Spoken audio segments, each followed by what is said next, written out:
Em 1 de Crônicas, capítulo 5, versículo 1 a 2, diz: Quanto aos filhos de Ruben, o primogênito de Israel, porque ele era o primogênito, mas porque profanara a cama de seu pai, deu-se a sua primogenitura aos filhos de José, filho de Israel, para assim não ser contado na genealogia da primogenitura, porque Judá foi poderoso entre seus irmãos e dele provém o príncipe. Porém, a primogenitura foi de José. A aliança da tocha e o verdadeiro primogênito. A tocha é uma das alianças muito importantes na Bíblia. A aliança mostra como a história da redenção será consumada. Entendemos prior que a aliança da tocha é cumprida pela quarta geração. A quarta geração é José.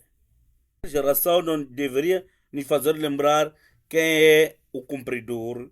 A quarta geração aparece, sabemos que a aliança da tocha está quase a ser cumprida. Na nossa quarta geração, sabemos que voltaremos por aqui. Voltaremos no nosso canal espiritual. Deveria colocar nas nossas mentes não apenas quem, mas quando também. Quarta geração emerge, significa que o cumprimento está perto. Então é muito importante compreendermos quem é esta quarta geração. Quarta geração é José, como já sabemos. Além de usar este nome, é de usar o termo primogênito e vermos quem é que Deus reconhece como o primogênito. É, mesmo que seja o cumpridor da aliança de Deus, ele morre no Egito. Ele não volta para Canaã. E parece que é o último versículo de todo o livro de Gênesis. E isso, com os olhos humanos, ficamos desapontados. José é o responsável por levar Israel a Canaã, que é o espiritual, que é o Canaã espiritual para nós que são os céus. Antes de morrer, ele poderia ter pedido ao povo que se ele morresse, fosse sepultado em Canaã, certo? Ele escolhe ficar com seu povo. Ele conheceu, o Israel conheceu o caminho de chegar lá. O Jacó, o pai de José, morreu porque José era o primeiro-ministro. Até os egípcios lamentaram por tanto tempo a morte de Jacó e levaram o corpo de Jacó, foram sepultá-lo em Canaã. Então eles conheciam o caminho de Canaã. Quando José morreu, teria pedido que, ao morrer, fosse sepultado em Canaã, como fizeram para o seu pai. Que possamos compreender o coração de José ao declarar, no final da sua vida, em Gênesis 50, que diz que, mesmo que eu morra, a aliança de Deus é verdadeira. Mesmo que eu morra e eu sou o cumpridor de aliança, sou a quarta geração, vos prometo que Deus virá e vos tirará daqui.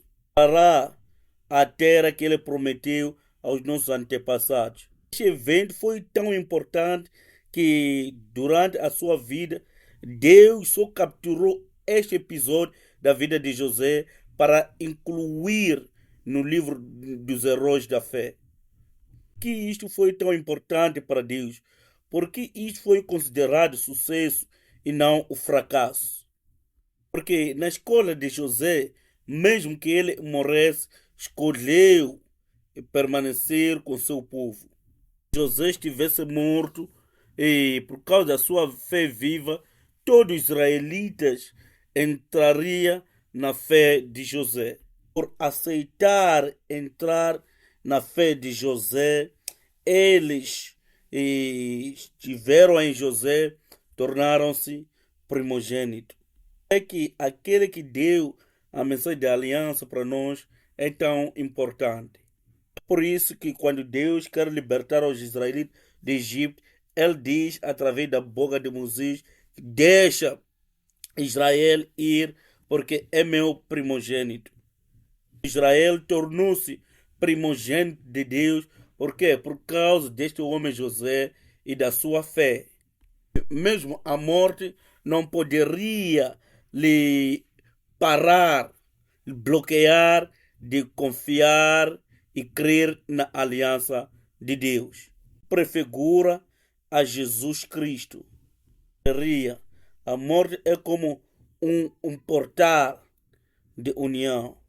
Os primogênitos têm esse poder de se unir com o povo que eles amam. Jesus Cristo, quando morreu, ele não morreu sozinho, morreu com todos nós. Ele carregou todos os nossos pecados.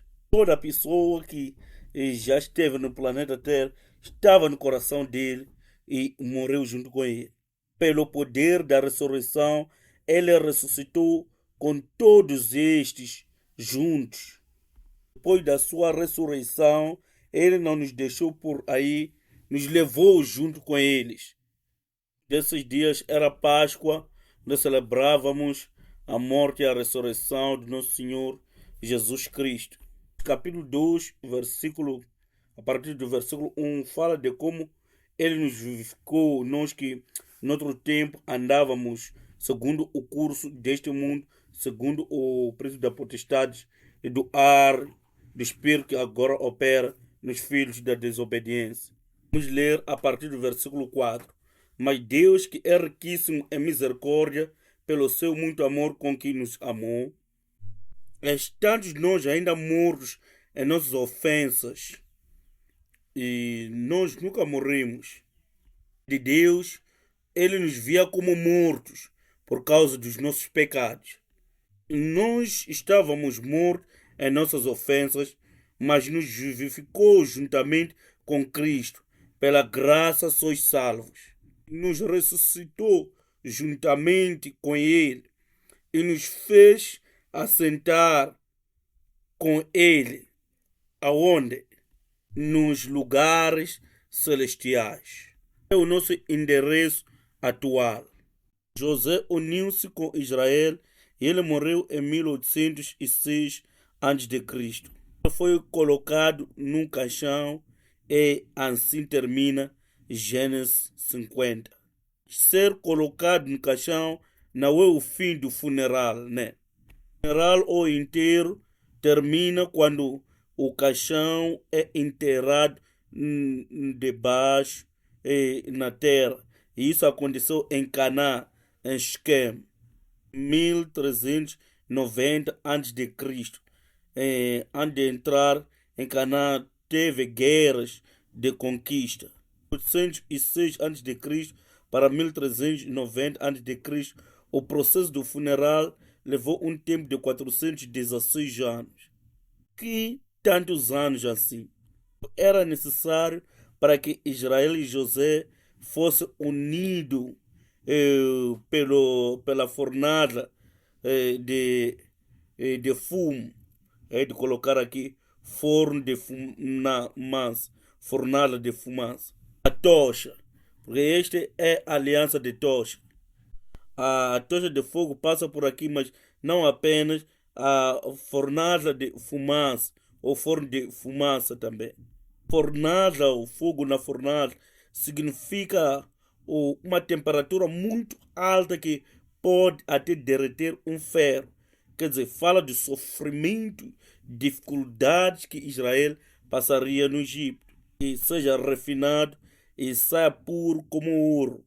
Deus mostra essa visão a Abraão. Não é apenas a fornalha de fumaça que está lá, mas a tocha de fogo está lá, mostrando que eu estarei, a minha presença estará com os seus descendentes. Esses 416 anos era da unificação de José e os israelitas, e eles juntos passassem por esta fornalha de fumaça, quer dizer, passassem desse sofrimento juntos, para que no fim saíssem juntos. A morte do Senhor Jesus Cristo, nós estamos aqui padecendo essas dificuldades, padecendo esse sofrimento, padecendo aquelas provações, mas pode ter certeza, tem uma tocha de fogo ao teu redor. Não está sozinho. Isso era para que eles tornassem um e cumprisse isto aqui.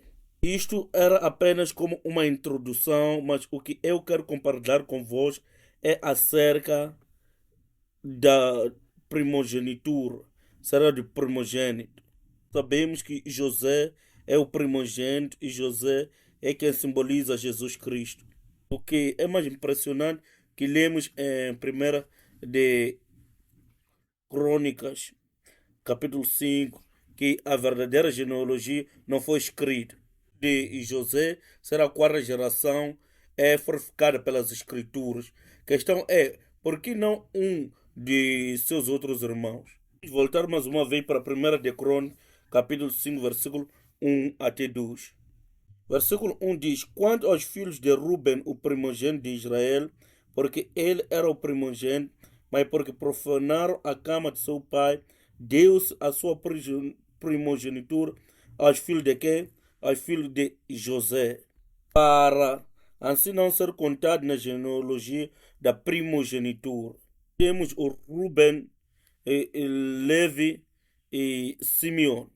Também o quarto é Judá. Mas antes de Judá, introduz-se José. E diz, ei, lembra-se, José é o primogênito. E no versículo 2 diz que, porque Judá foi poderoso entre seus irmãos, e dele provém o príncipe, porém a primogenitura foi de José, o que é de tamanha importância. Significa que o rei veio dele. Que rei estão falando aqui claramente de Jesus Cristo. Mesmo assim, a primogenitura pertence a José. Vezes menciona quem é o primogênito, é José o primogênito. Jacó pronunciou essa profecia para os seus filhos, o que tornou muito confuso. Até os estudiosos, até agora, têm confusão na compreensão desta profecia. Ela profetiza que Jesus Cristo virá de uma tribo. E nós sabemos que veio da tribo de Judá, mas de outra tribo. Isto traz uma pequena confusão. Gênesis 49, versículo 10 diz que o cetro não se arredará de Judá, nem o legislador dentre seus pés, até que venha Siló, e a ele se congregarão os povos. O cetro fala do reinado, porque somente o rei carrega ou pega o cetro. Até quando? Até que Siló venha. Quem é Siló? Shalom é aquele que traz a paz. Parece que Judá permanecerá com o cetro até quando? Até Shalom vier. Versículo 24, o versículo 4 fala acerca de José. Vimos que em Judá vem o reinado, vem o Shalom, ou seja, o Siló. O versículo 24 diz que o seu arco, porém, susteve-se no forte, e os braços de suas mãos foram fortalecidos pelas mãos do valente de Jacó, de onde é o pastor e a pedra de Israel. Onde refere-se a José, refere-se a um lugar, refere-se à pessoa, mas há uma interpretação que diz que refere-se ao Deus Todo-Poderoso. Deus virá o pastor e a pedra de Israel. O verdadeiro pastor é Jesus Cristo, de acordo com João capítulo 10, versículo 14. Jesus diz que eu sou o verdadeiro pastor, porque ele diz que eu entrego a minha vida por causa das minhas ovelhas. É a verdadeira rocha de Israel. Em 1 de Coríntios capítulo 10, versículo 4, quando Israel estava no deserto, uma pedra que seguia a eles para que lhes desse a água, para que não morresse da sede. Pedra ou rocha é Jesus Cristo. Quando Jacó coloca a José, ele está colocando a bênção messiânica às tribos de José também. Então aqui é O que está a acontecer aqui? E deixa-me mostrar assim. É Abraão que recebe a aliança da tocha. Por isso que é muito importante que sejamos herdeiros de Abraão, porque se não somos herdeiros de Abraão, essa aliança de tocha não faz parte de nós. E dessa maneira estamos fora daquilo que é o reino de Deus. Abraão temos o Isaac e de Isaac o Jacó. Temos a primeira geração, a segunda geração, a terceira geração e a quarta geração está em questionamento. E aqui temos o Judá, a genealogia de Mateus nos mostra o Judá. E da tribo de Judá vem Jesus. É o que lemos em Gênesis 49, versículo 10. Ali Jacó profetiza que haverá também o José. Dele também virá o Messias. Como é que isto pode acontecer? A partir de Abraão, ambos são a quarta geração, o Judá e o José. Vemos do lado de Judá que temos a certeza, mas dessa parte de José, como é que isso será cumprido? Vamos olhar para mais versículos. José não está na genealogia, como lemos anteriormente, certo? É tirado da genealogia. Você sabe por quê? Isso vemos em Gênesis capítulo 48, versículo 5. Jacó vai ao Egito, contra que 2 filhos foram nascidos para José no Egito, que são Efraim e Manassés.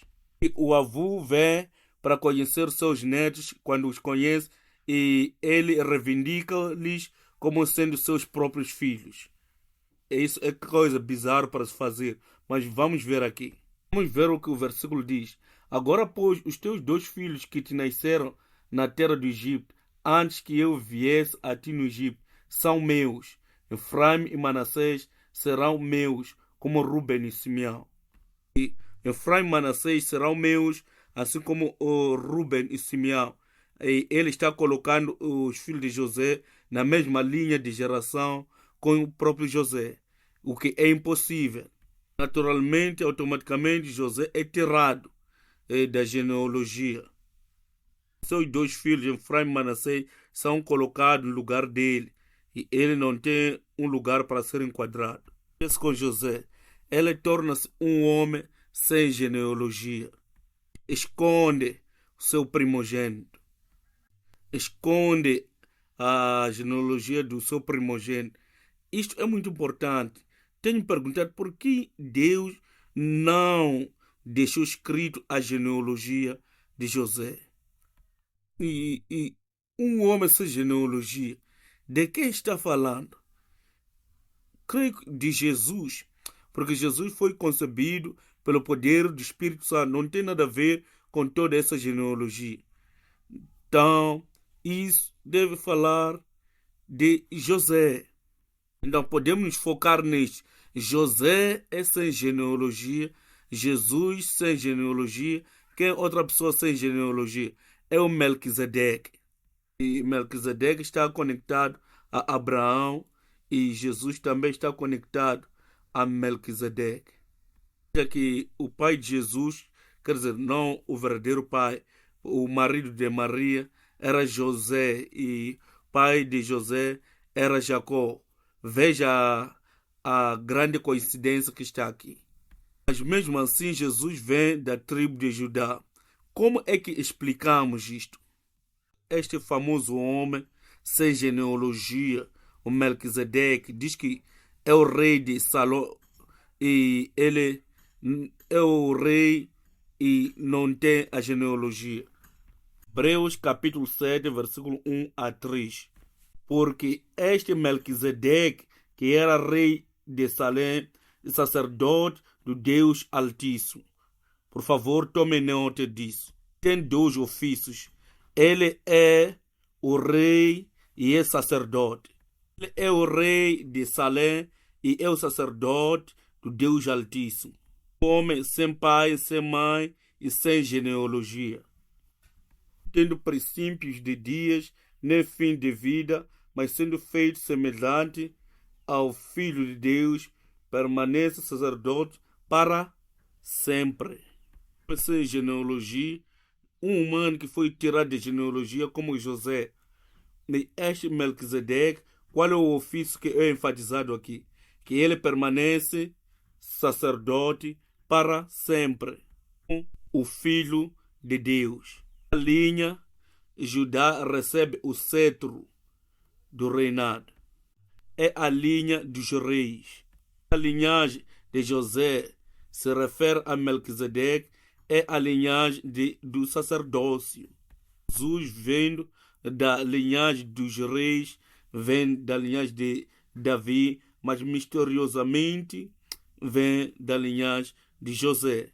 A linhagem dos 100, genealogia, é a linhagem do sacerdócio. Deus faz-nos entender isso em Romanos capítulo 1, versículo 4. Como é que conclui ou cumpre este mistério? Acrescentar mais, esta linhagem mostra a humanidade de Jesus. Esta é uma linhagem espiritual, a linhagem da divindade. Prefigura isto, o que é maravilhoso. Romanos capítulo 1, versículo 3 a 4. Acerca de seu filho que nasceu da descendência de Davi segundo a carne. Nasceu da linhagem de Davi, que é a linhagem de Judá, que é a linhagem segundo a carne. O versículo 4 é muito importante. Declarado filho de Deus em poder, segundo o Espírito de santificação, pela ressurreição dos mortos, Jesus Cristo, nosso Senhor. Jesus veio na sua humanidade e na sua divindade. O que quer dizer que Jesus deixou seu trono e veio a sua humanidade. Essa é a linhagem de acordo com a carne e veio da tribo de Judá. Viveu assim por 33 anos e meio até na cruz. E na cruz foi declarado o Filho de Deus. A partir daqui foi declarado de acordo com o Espírito. Significa que é divindade. Isso não quer dizer que Jesus Cristo não era Filho de Deus antes da crucificação. Ele veio como Filho de Deus. Ele estava no trono com o Pai. O Pai só vou te enviar para a terra. E ele veio totalmente como Filho de Deus. Ele tornou-se o Filho do homem quando desceu. Ele era o homem perfeito e Deus perfeito até a crucificação. A ressurreição foi declarado o Filho de Deus. Tanto tempo ele dizia meu filho, mas na ressurreição ele estava a dizer realmente este é meu filho. Deus declarou a Jesus, uau, este é realmente meu filho. Vou voltar para este versículo mais uma vez. Romanos 1, versículo 3 a 4. Acerca de Jesus Cristo, seu filho. Nasceu da descendência de Davi segundo a carne. Neste mundo, de acordo com a linhagem de Judá. Certo? Declarado Filho de Deus em poder, segundo o Espírito de santificação, pela ressurreição dos mortos. Qual é este lugar? Este é o lugar onde ele é declarado o Filho de Deus.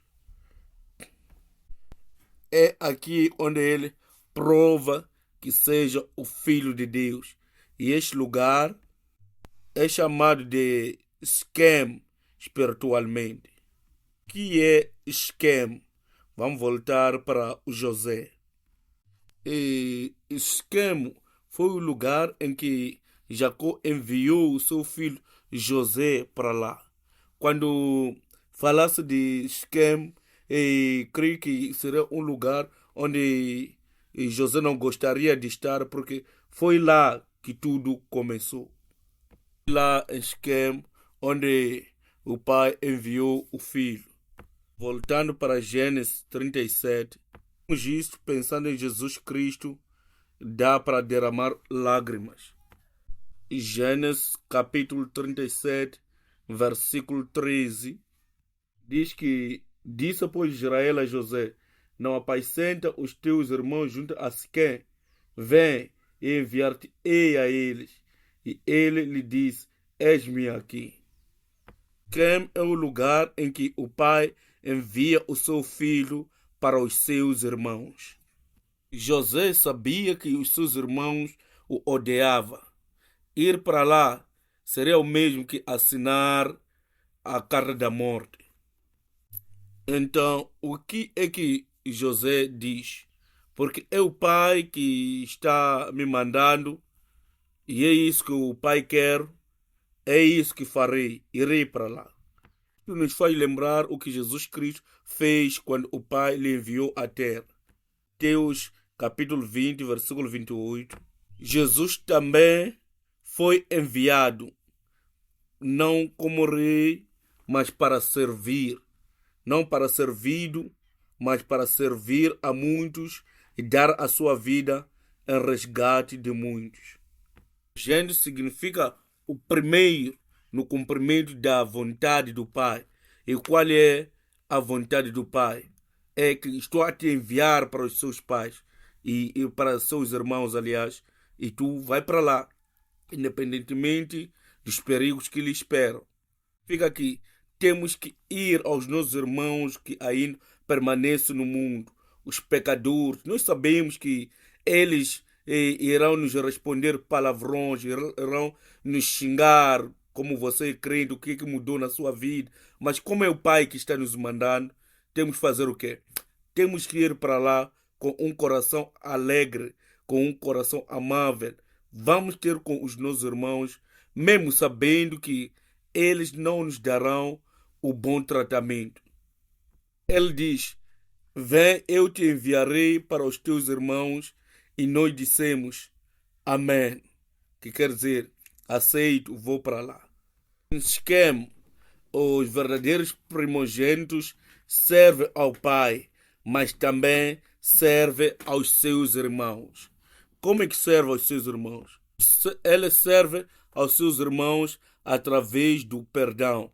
Encontramos isso em Gênesis capítulo 50, versículo 19 a 20.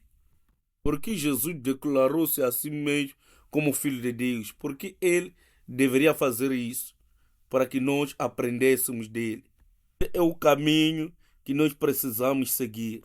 Nesse capítulo 50, versículo 19 diz: E José lhes disse: Não temais, porque porventura estou eu em lugar de Deus. Acontece que como havia morrido o pai Jacó, os irmãos estavam a pensar: aqui fomos encontrados, havemos de morrer aqui. Estavam a pensar: José vai se vingar de nós. Eles procuraram ir apaziguar-se, desculpar-se com José. Lembramos de tudo quando aconteceu em Siquém. Por favor, queremos pedir o seu perdão. Oxalá que possa nos perdoar, por favor. E o que José diz? Responde: Não temais, porque porventura estou eu em lugar de Deus. Eu não sou Deus e não vou julgar-vos. O único juiz é Deus. O versículo 20 diz: Vós bem tentaste mal contra mim, porém Deus o tornou em bem. Então José entendia o propósito de Deus para fazer como se vê neste dia, para conservar em vida a um povo grande. De todo esse sofrimento, quem já sofreu como José? Ele foi maltratado e foi acusado sem nenhuma culpa e sofreu imprisionamento e todo tipo de sofrimento ele passou de lá. Mesmo que ele estivesse a fazer apenas o bem em casa, foi lançado para o poço, foi maltratado pelos irmãos, foi rejeitado pelos irmãos. Em tudo isso, José reconhece que aconteceu porque Deus queria salvar muitas vidas. Que ele mudou até o mal que vocês intentaram para mim, para o bem. É assim que nós vencemos o mal pelo bem, através desta passagem. Isto é enfatizado por Jesus também na cruz, em Lucas capítulo 23, versículo 34. Olhando para as pessoas que lhe machucaram, lhe crucificaram, lhe picaram aqui, lhe furaram no lado, ele faz uma oração, Jesus. Diz que, Pai, perdoa-lhes, por favor, porque eles não sabem o que fazem. Os verdadeiros primogênitos sabem perdoar. Não é apenas servir um café, não. A verdadeira marca da primogenitura é servir aos outros através de perdão. Isso é o que aconteceu em Siquém. Este transformou-se num portal. Declarou-se Jesus, Filho de Deus, aqui e nós morremos com ele.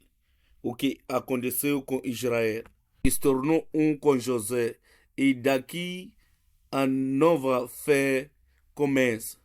Qual é Jesus em que você se apega agora? É este que existe antes da crucificação ou este que existe depois da crucificação? Tão colocada pelos anjos é: por que buscai o vivente dentre os mortos? Onde está Jesus Cristo agora? Só para ajudar. Ele está à destra do trono. O que? Orando, intercedendo por nós, fazendo a obra do mediador a nosso favor. Se morremos juntos com ele, como lemos em Efésios, nós ressuscitamos junto com eles, ascendemos junto com eles, estamos junto com ele, sentados nas esferas espirituais, nos lugares celestiais. Então, o que acontece a partir da ressurreição até a sua volta é o sacerdócio. Jesus tornou-se o perfeito sumo sacerdote aqui. O que é que os sacerdotes fazem? Eles servem a Deus e ao seu povo. O sacerdote carrega todos os pecados do seu povo e leva um sacrifício e vai ao santuário para fazer a propiciação por estes pecados, para assim fazer pacificação entre Deus e os homens. Todos os sumos sacerdotes morreram além de Jesus Cristo. Por quê? Porque ele não se tornou apenas um grande sumo sacerdote perfeito, mas também um perfeito sacrifício. E ele se tornou a nossa redenção, o preço do nosso resgate. E para o sacerdócio precisamos de quê? Precisamos de três coisas. Precisamos do sacerdote, precisamos da oferta ou do ofertório, que é sacrifício, e precisamos do templo. Jesus também era um templo perfeito. Então, Jesus cumpre todos esses requisitos aqui e a partir daí começa a nova vida, o que tocamos na sessão passada. Quem colocou uma pergunta de por que muitos cristãos se dedicam à oração quando vamos para o tempo pascual, mas depois da Páscoa todo mundo parece que está aí a relaxar na oração. O problema que faz com que isso aconteça é porque não entramos neste lugar. Precisamos entrar neste lugar. O que aconteceu quando Jesus morreu na cruz? Diz que quebrou a sua carne. Quer dizer, a cortina que fechava o Santo dos Santos rasgou-se de alto para baixo, significando que a presença de Deus, ou o Santo dos Santos, estava aberto para todos poderem entrar. Como é que isto acontece? Hebreus capítulo 5, versículo 7 a 10 explica isto muito bem. Antes de se tornar o sacerdote e depois tornar o sacerdote, o qual nos dias da sua carne, oferecendo com grande clamor e lágrimas, orações e súplicas ao que o podia livrar da morte, foi ouvido quanto ao que temia.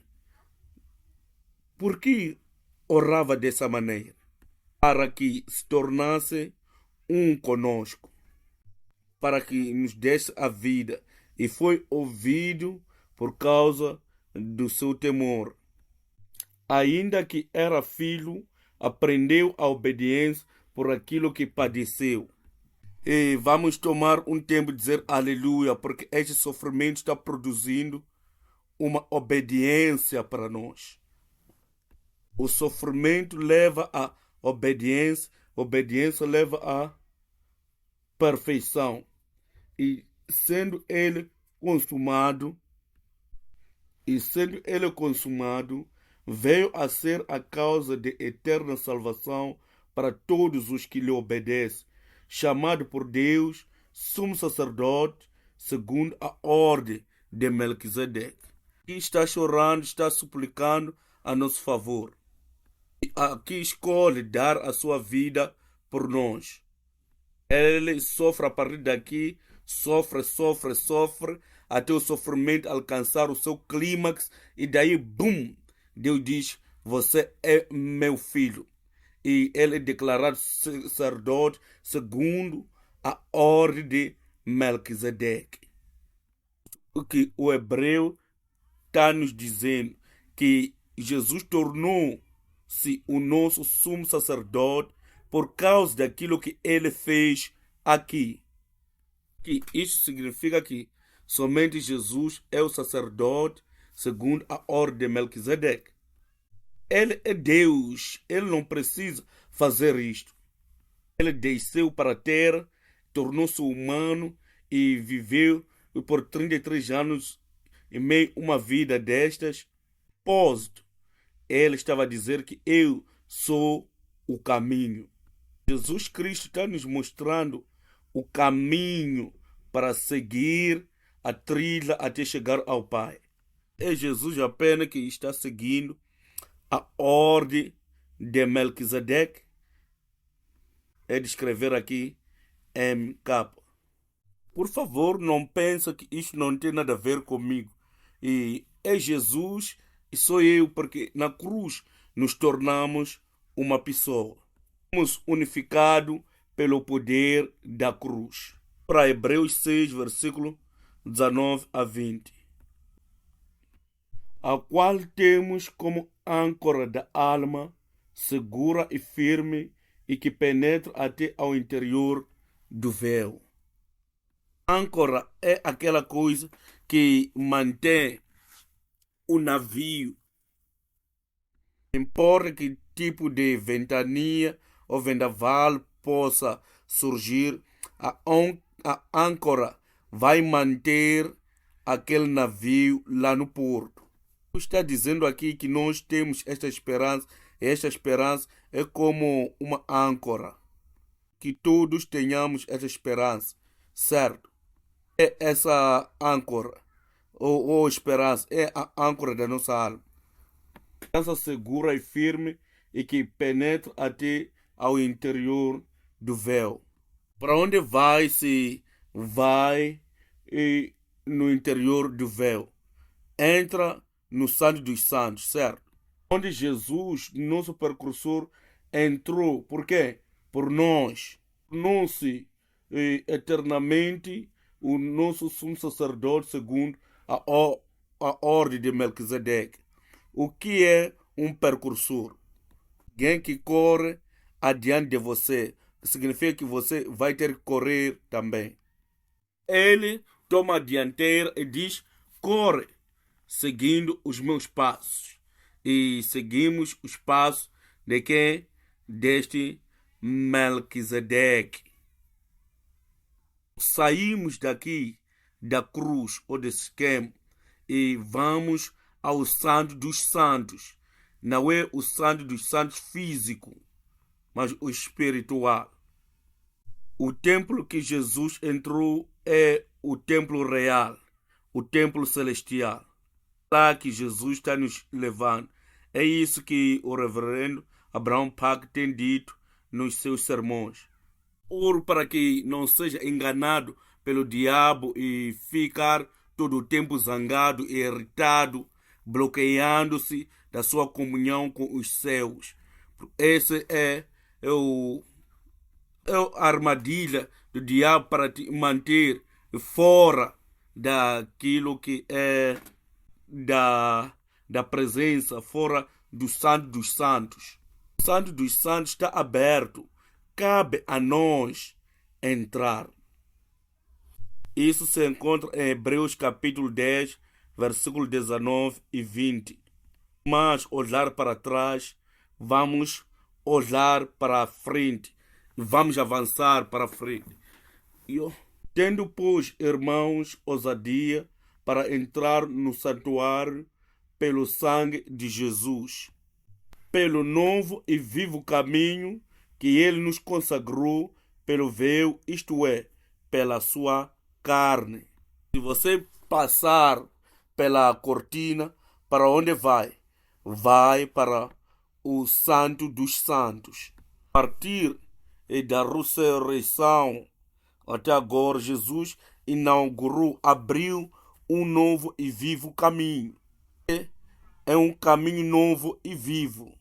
Aquele que é declarado o Filho de Deus e segue os passos de Melquisedeque no novo e vivo caminho, entra agora no Santo dos Santos, o verdadeiro Santo dos Santos.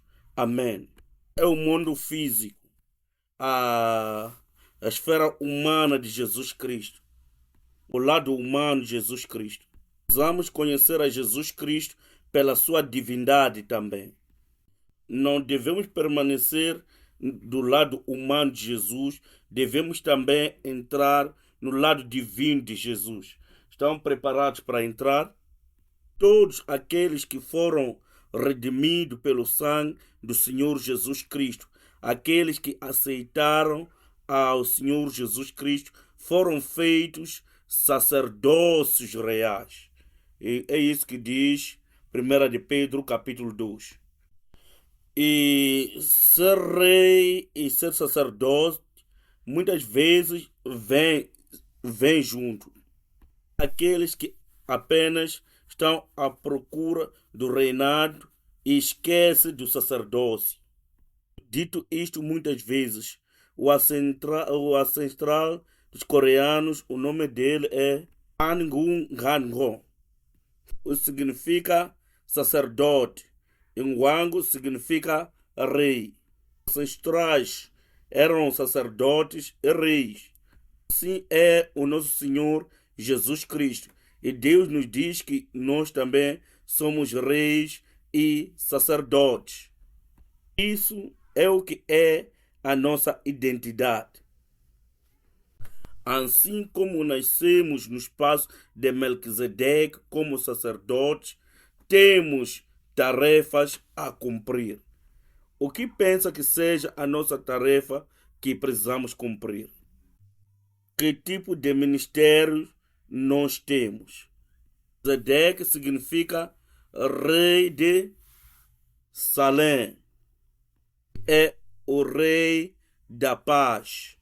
Então, o nosso ministério é o ministério da paz. Podemos olhar que tipo de ministério de paz Jesus fez para nós. Para Efésios capítulo 2, versículo 14 até 18. Efésios capítulo 2, versículo 14 até 18. Diz 14. Porque ele é a nossa paz, o qual de ambos os povos fez um, e derrubando a parede de separação que estava no meio. O que os pacificadores fazem?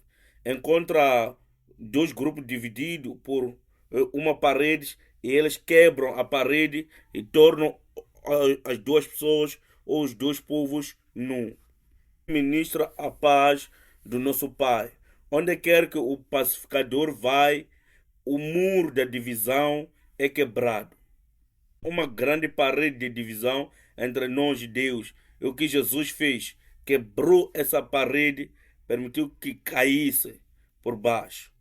Onde quer que possamos ir, não importa se as pessoas tornam-se hostis para conosco, que possamos fazer o possível de quebrar o muro de separação entre eles e Deus.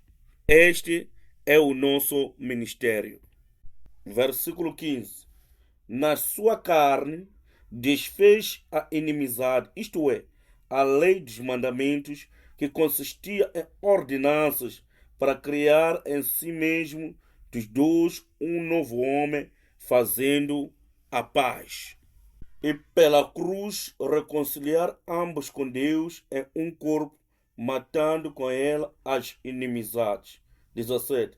E vindo, ele evangelizou a paz a vós que estáveis longe e aos que estavam perto. Porque por ele ambos temos acesso ao Pai em um mesmo Espírito. Este é o ministério de paz que Jesus fez por nós e nos encarregou o mesmo ministério. Jesus, depois da ressurreição, apareceu para os seus discípulos, certo? Deu este mandamento, o ministério de paz, para os seus discípulos. Por causa disso, nós colocamos como o nosso nome Igreja da Paz. Essa mensagem foi escrita através de toda a igreja. João, capítulo 20, versículo 19 a 23. Versículo 19. Chegada, pois, a tarde daquele dia, o primeiro da semana, e cerrada as portas onde os discípulos, com medo dos judeus, se tinham ajuntado, chegou Jesus e pôs-se no meio e disse-lhes: paz seja convosco. Os que pensam que, como os discípulos estavam com medo, Deus chegou lá e lhes deu a paz para que se sentissem seguros. No versículo 20, e dizendo isso, mostrou-lhes as mãos e o lado, de sorte que os discípulos se alegraram vendo o Senhor. Uau! O Senhor realmente ressuscitou, o Senhor está conosco. Mas os discípulos não captaram, não entenderam quando ele disse: paz seja convosco. Ele volta a repetir o mesmo. No versículo 21, disse-lhes, pois, Jesus outra vez: paz seja convosco. Desta vez, ele explica-lhes a razão. Na segunda parte do versículo 21, ele diz: assim como o Pai me enviou, também eu envio a vós. Em outras palavras, ele está a dizer: deixa-me vos explicar, em outras palavras, o que quer dizer quando digo paz seja com vocês. Isto é maravilhoso. O Pai enviou a Jesus a esta terra. Da mesma forma, Jesus nos envia aos nossos irmãos no mundo lá fora.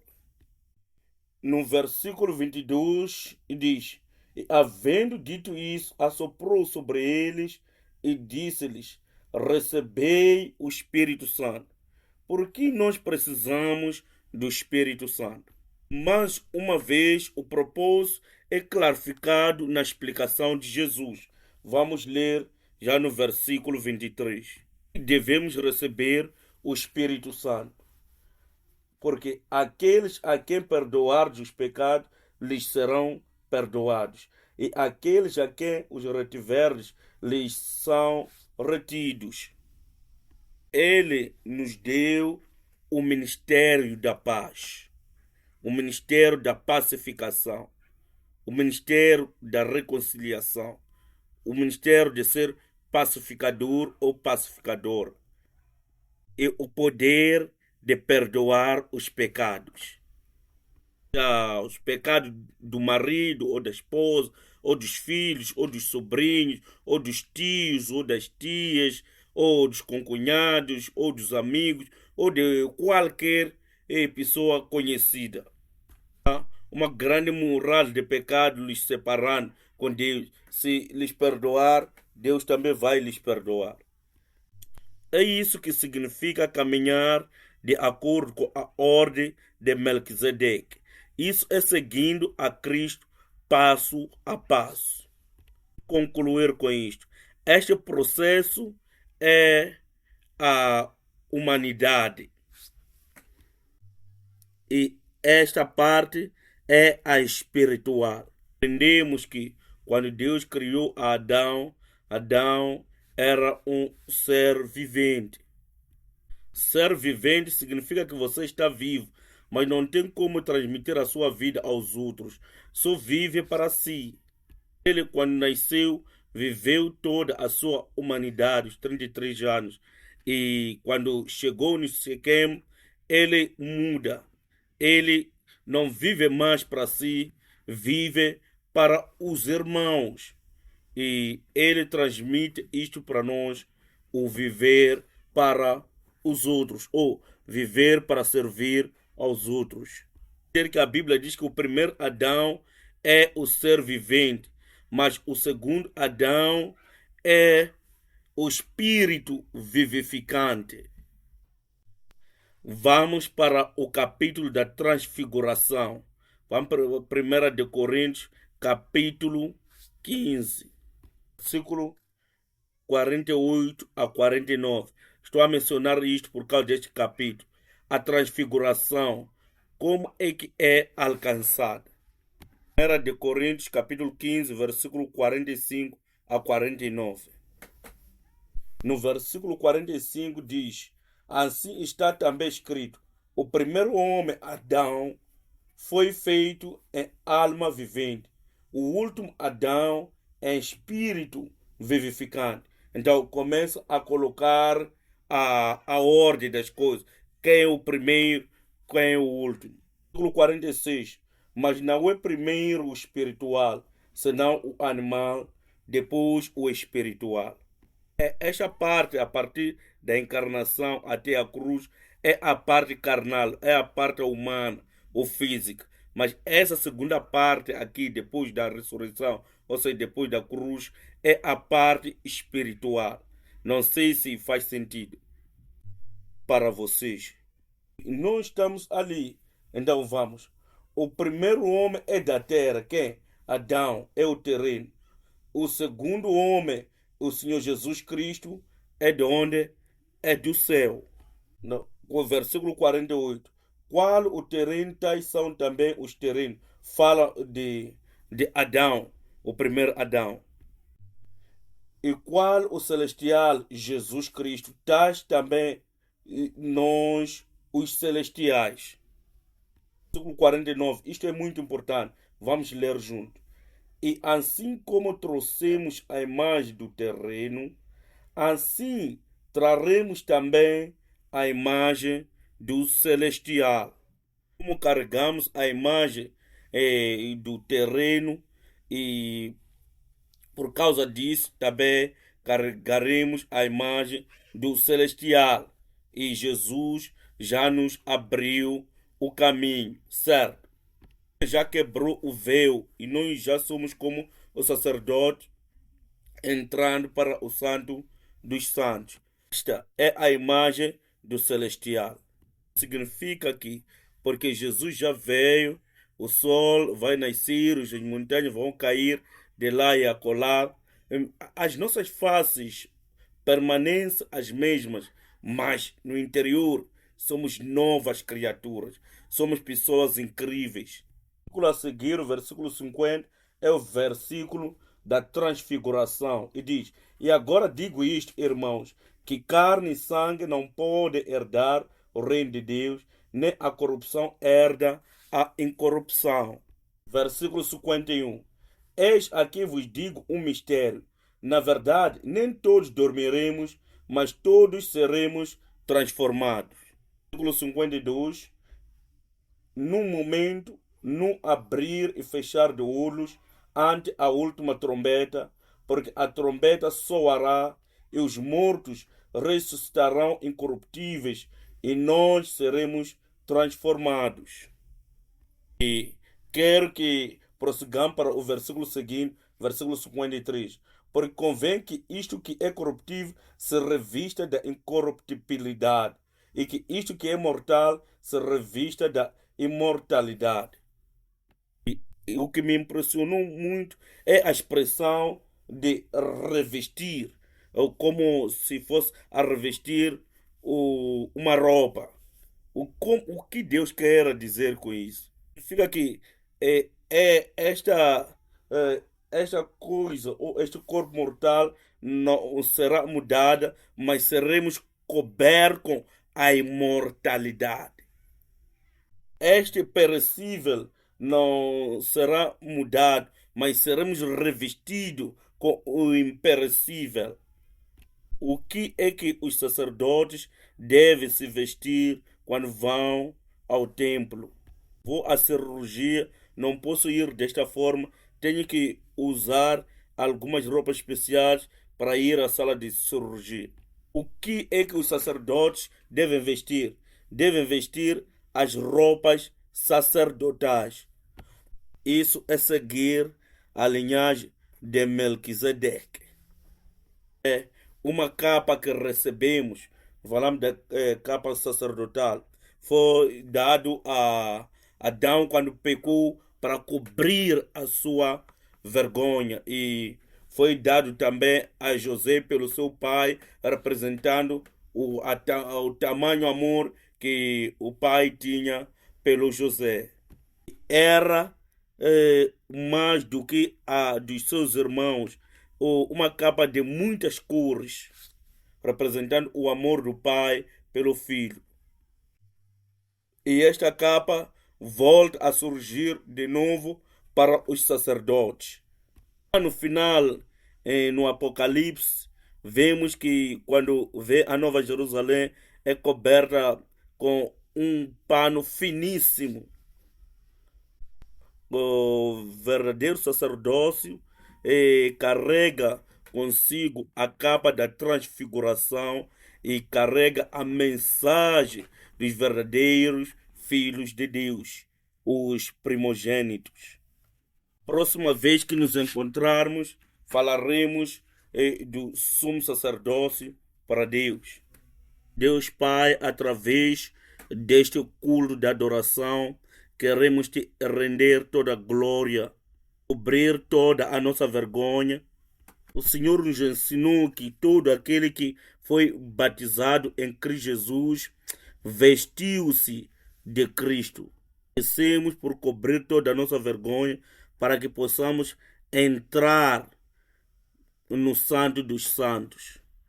Como nos chamou para os lugares celestiais, oramos para que todos os membros de Shalom possam ser mais humildes e fervorosos no serviço, e pessoas que se entregam para servir como José.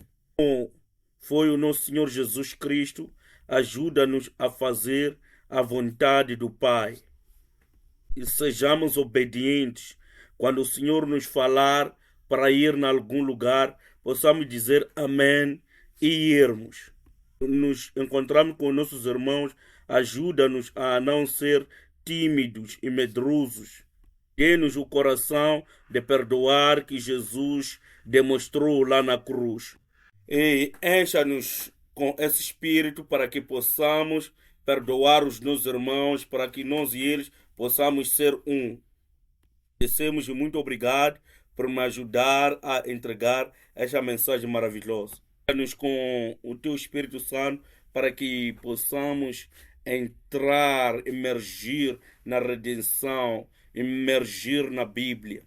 Vamos estar empenhados em estudar a palavra e possamos encontrar o Espírito que possa nos vivificar, nos conduzir ao seu verdadeiro sacerdócio.